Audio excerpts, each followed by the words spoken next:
So, good evening.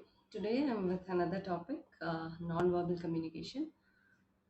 So, what is non-verbal communication? So, non-verbal communication is a transmission of messages or signals through non-verbal platforms such as eye contact, body language, social distance, voice and physical environment, appearance, and use of objects. So, when communicating, non-verbal channels are utilized as mean to convey different messages or signals. So, whereas others interrupt these messages. So, the study of non-verbal communication, like started in 1872 with a publication of the expressions of the emotions in man and animals, and nonverbal communication as like the interaction between animals such as the dogs, and realize they also communicate by gestures and expressions. So, in the same way that speech incorporates verbal, non-verbal components, collectively referred to as paralanguage and encompassing voice quality, rate, pitch, loudness, and speaking style. So, non-verbal communication also encompasses um, voice. So, elements such as tone, emphasize, and other vocal characteristics contribute significantly to nonverbal communication. So, coming to body language, nonverbal communication involves the conscious and unconscious process of encoding and decoding. So, um, like body language, so if you see, is non-verbal communicating involved the body movements, so people in the workplace convey a great deal of information without even speaking, so through gestures, postures, expression, etc. So the body language includes movements and expressions that has a person used to communicate also. Okay, so if you see the posture is a non-verbal cue that is associated with positioning. So posture and positioning are sources of information about individuals' characteristic, attitude, and feelings about themselves and other people. So there are many different types of body positioning to portray certain postures. So including leg spread, shoulders forward, and arm crossing, etc.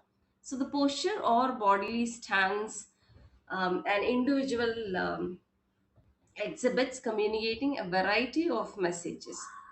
So, posture can be used to determine a participant's degree of attention or involvement.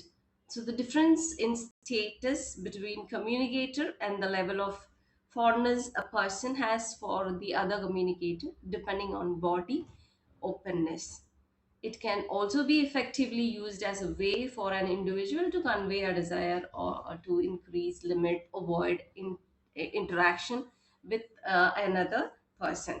So, studies investigating the impact of posture on interpersonal relationships suggest that mirror image congruent postures where one person left side is parallel to the other person's right side, so people will change their posture relatively to the situation they are. So this can be demonstrated in the case of relaxed posture when an individual is within a non-threatening situations, and the way one's body tightens or become rigid when under stress. So posture is this both the standing and sitting position of a person. So then comes like posture, you have gesture also. Coming to clothing is one of the most common form of non-verbal communication. So the study of clothing and other objects as a mean of non-verbal communication is known as artifacts. Okay, artifacts. The types of clothing that an individuals wear convey non-verbal cues about their personality, background, and financial status, and how other people will respond to them. So, an individual's clothing style can demonstrate their culture, their mood, their level of confidence, interest, age, authority, etc. So, for instance, uh, so we'll get back to the example. Before that, I'll just explain. Aside from communicating a person's belief and nationality, clothing can be used as a non-verbal cues to attract others. So the way one chooses to dress tells a lot about one's personality. So when it comes to clothing that they wear, non-verbal communication with gangs is very common. Yes. Then gestures. What is this gesture?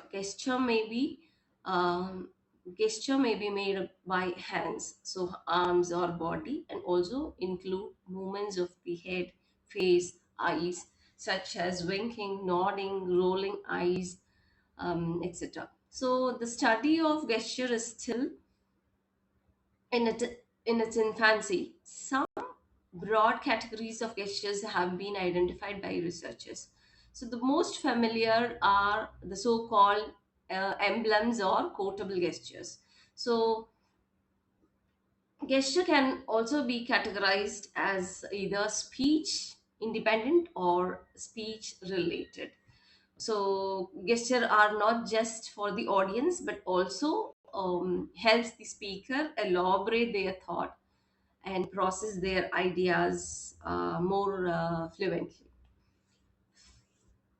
So gesture, for example, giving direction for a place or pointing directionally to remind someone oneself of the correct route. This is not only to help the listener but also to help the speaker visualize the route as though they were moving through it. Okay, so we learn more about body language, posture, gesture, facial expression, etc. in the next session. Thank you.